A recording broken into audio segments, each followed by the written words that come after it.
டெல்லி, பீகாரை தொடர்ந்து வாரிசு அரசியலுக்கு முடிவு கட்டப்போகும் அதிமுக, பாஜக கூட்டணியை கண்டு உதயநிதி ஸ்டாலின் நடுங்கி போயுள்ளார்.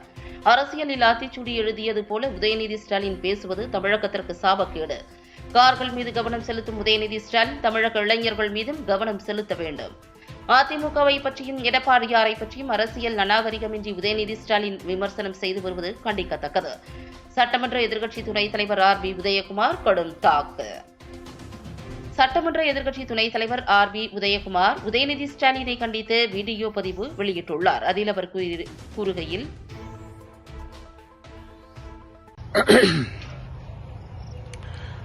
அனைவருக்கும் வணக்கம். இனி தமிழகத்தினுடைய எதிர்காலம் அனைத்து இந்திய அண்ணா திராவிட முன்னேற்றக் கழகம். இனி தமிழகத்தினுடைய எதிர்காலம் புரட்சி தமிழர் ஐயா எடப்பாடியார் என்கின்ற நிலை வருகிற 2026 சட்டமன்ற தேர்தலிலே மகத்தான மக்கள் தீர்ப்பு வர இருப்பதை உணர்ந்து கொண்டு இன்றைக்கு என்ஜின் இல்லாத கார் தான் அதிமுக, பாஜக என்ற லாரி என்ஜின் இல்லாத காரை எப்படியாவது கட்டி இழுத்து கொண்டு போக பார்க்கிறது.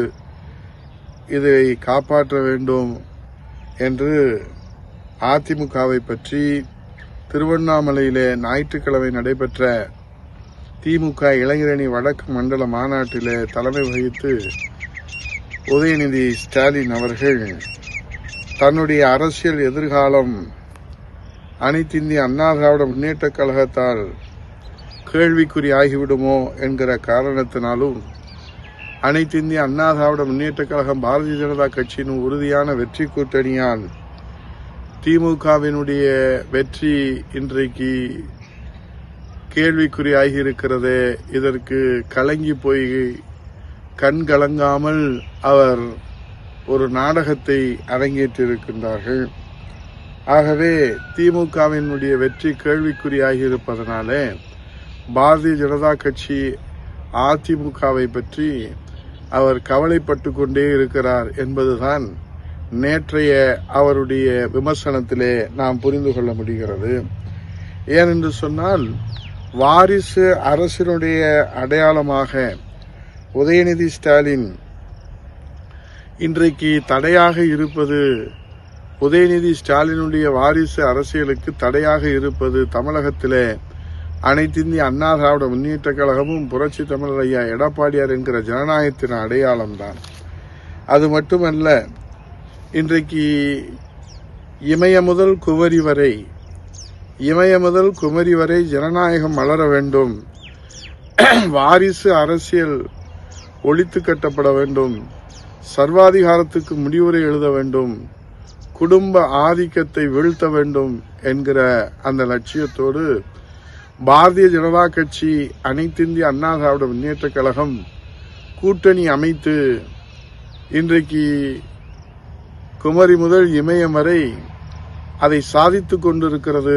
பாரதிய ஜனதா கட்சி அனைத்து இந்திய அண்ணா திராவிட முன்னேற்றக் கழகத்தினுடைய வெற்றி கூட்டணி என்பதிலே கொலை நடுங்கி போயிருக்கிற உதயநிதி ஸ்டாலின் அவர்கள் இன்றைக்கு வரம்பு மீறி அனைத்து இந்திய அண்ணா திராவிட முன்னேற்றக் கழகத்தை பற்றி 54 ஆண்டு காலம் இந்த தாய் தமிழகத்திலே சேவையால் மக்கள் இதயங்களிலே நிறைந்திருக்கிற இந்த மாபெரும் மக்கள் இயக்கத்தை, ஜனநாயக இயக்கத்தை, ஏழை எளிய சாமானிய ஒடுக்கப்பட்ட விளிம்பு நிலை மக்களுடைய பாதுகாக்கின்ற இயக்கத்தை இன்றைக்கு பாதகம் செய்கின்ற வகையிலே வசைபாடி விமர்சனம் செய்திருப்பதை வன்மையாக கண்டிப்பதோடு இன்றைக்கு வாரிசு அரசியல் இந்தியாவிலே தலைநகர் டெல்லியிலே முடிவுரை எழுத தொடங்கிய பாரதிய ஜனதா கட்சி அதிமுக கூட்டணி சமீபத்திலே நடைபெற்ற பீகாரிலே வாரிசு அரசியலுக்கு இன்றைக்கு முடிவுரை எழுதப்பட்டிருப்பதை, மக்கள் தீர்ப்பளித்திருப்பதை கண்டு நடுங்கி போயிருக்கிறார் ஸ்டாலினும் உதயநிதி ஸ்டாலின் அவர்களும்.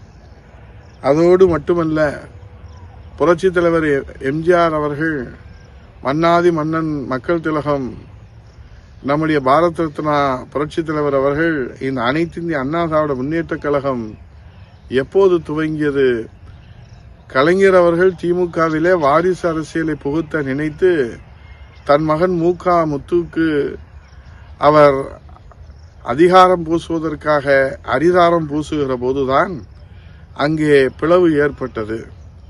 ஆகவே வாரிசு அரசியலுக்கு முடிவுரை எழுதத்தான் அண்ணா திராவிட முன்னேற்ற கழகத்திற்கு துவக்க உரை எழுதினார் புரட்சி தலைவர் பாரத ரத்னா எம்ஜிஆர் அவர்கள்.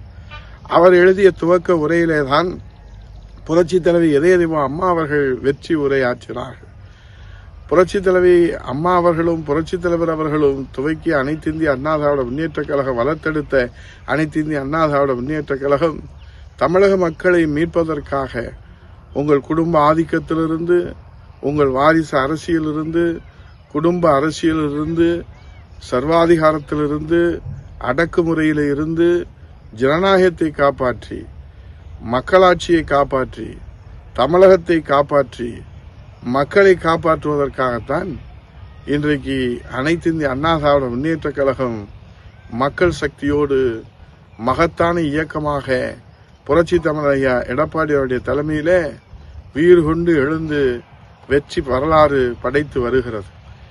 ஆகவே இன்றைக்கு அவர் அந்த காரிலே சென்றார், இந்த காரிலே சென்றார் என்று கார் மீது கவனம் வைத்திருக்கிற உதயநிதி ஸ்டாலின் அவர்களே, தமிழ்நாட்டு இளைஞர்கள் இன்றைக்கு எங்கே சென்று கொண்டிருக்கிறார்கள்? உங்கள் ஆட்சியில வகுப்பு அறையிலேயே மாணவிகள் குடிப்பழக்கத்திற்கு அடிமையாகி இருப்பது வெட்ட வெளிச்சமாகி இருக்கிறது. சக மாணவரை அடித்துக் கொள்கிற ஒரு காட்டுமிராண்டி தர்பாரை மாணவ சமுதாயம் பிஞ்சு குழந்தைகளுடைய மனதிலே விதைத்ததற்கு யார் காரணம்? யார் பொறுப்பு? இப்படி எங்கே செல்கிறது மாணவர் இளைய சமுதாயம் என்பதை பற்றி கொஞ்சம் கூட மனதிலே ஈரமில்லாமல் கவலைப்படாமல் இளைஞர் அணி என்ற பெயரிலே அண்ணா திராவிட முன்னேற்ற கழகத்தையும் புரட்சி தமிழர் ஐயா எடப்பாடியாரையும் வசைபாடி இன்றைக்கு நீங்கள் கலங்கி நிற்பதை கவனமாக மறைத்து விளம்பர வெளிச்சத்திலே கண்ணீரும் இல்லாமல் கதரும் இல்லாமல் ஒரு ஒப்பாரியை நீங்கள் வைத்திருப்பதை எங்களால் தமிழ்நாட்டு மக்கள் புரிந்து கொள்ள முடிகிறது. ஆகவே உதயநிதி ஸ்டாலின் அவர்களை நீங்கள் உங்கள் அரசியல் வரலாற்றிலே எழுதி வைத்துக் கொள்ளுங்கள். இன்றைக்கு புரட்சி தலைவி அம்மா அவர்கள் இருக்கிற வரை தலைகாட்டாமல் இருந்த நீங்கள் அம்மாவின் மறைவுக்கு பிறகு அரசியலிலே அடியெடுத்து வைத்து ஏதோ அரசியலின் ஆத்திச்சூடியை எழுதியவர் போல நீங்கள் பேசி வருவது வெட்கக்கேடு, தமிழ்நாட்டுக்கு சாபக்கேடு.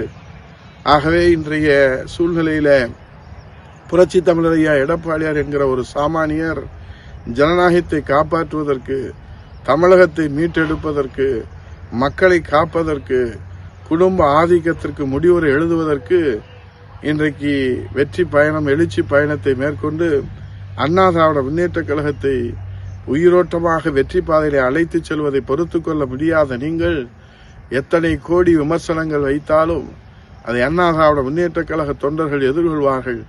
தமிழ்நாட்டு மக்கள் புறந்தள்ளுவார்கள். அதோடு வருகிற 2026 சட்டமன்ற தேர்தலிலே எடப்பாடியாரை முதலமைச்சர் அணியிலே அமர்த்துவார்கள். உங்களுக்கு எதிர்க்கட்சி அந்தஸ்து கூட தருவார்களா என்பதை நாம் பொறுத்திருந்து பார்க்க வேண்டும். ஆகவே இன்றைக்கு உதயநிதி ஸ்டாலின் அவர்களின் அரசியல் நாகரிகமற்ற வகையிலே அவர் வைக்கின்ற விமர்சனங்கள் அண்ணா திராவிட முன்னேற்ற கழகத்தை புரட்சி தமிழர் ஐயா எடப்பாடியார் தலைமையிலே 7 முனை அளவும் அது சோர்வடைய செய்ய முடியாது, பின்வாங்க செய்ய முடியாது.